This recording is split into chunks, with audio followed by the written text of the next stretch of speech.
Não envergonhe o Evangelho. A partir do momento que você demonstra que você quer Cristo na sua vida, o seu modo de viver, o seu modo de falar, o seu modo de agir deve ser tudo Cristo. Tudo deve ser para a glória do Senhor e nós devemos agir como se o Senhor, como se Cristo, Jesus, estivesse em nosso lugar. Só que o problema está em nós agirmos diferente do que a palavra do Senhor nos ensina.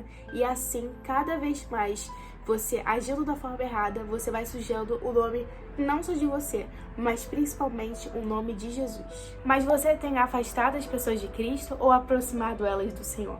Essa pergunta é o que eu e você, nós devemos fazer.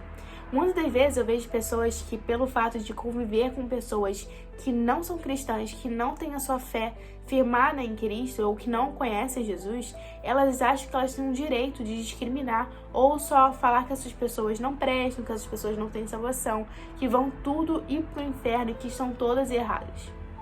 Só que aí, essa atitude que muitas vezes as pessoas acham que elas têm o direito de fazer, seria uma ação, seria uma atitude que Jesus faria se estivesse em seu lugar. Nós todos devemos ter a convicção que não e nunca você vai colocar uma pessoa mais perto de Cristo só acusando ela. Você tem que entender que por mais que a atitude daquela pessoa não esteja certa, pelo fato de você acusar ela, você não vai aproximar mais ela de Cristo.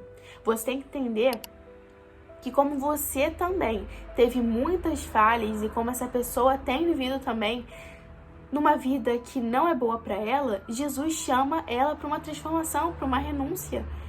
Mas se você ficar só acusando, só falando que aquela pessoa não tem salvação, só falando que aquela pessoa não presta, não vai aproximar ela de Cristo. Seja uma pessoa que demonstre amor.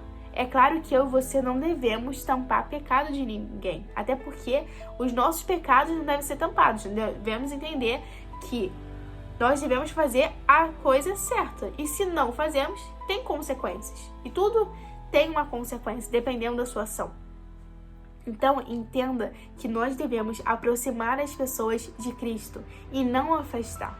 E não devemos envergonhar o Evangelho. Então, saiba que todas as suas atitudes devem ser iguais à de Cristo, devem ser parecidas com a de Cristo, porque a gente nunca vai ser perfeito. Não envergonhe o Evangelho.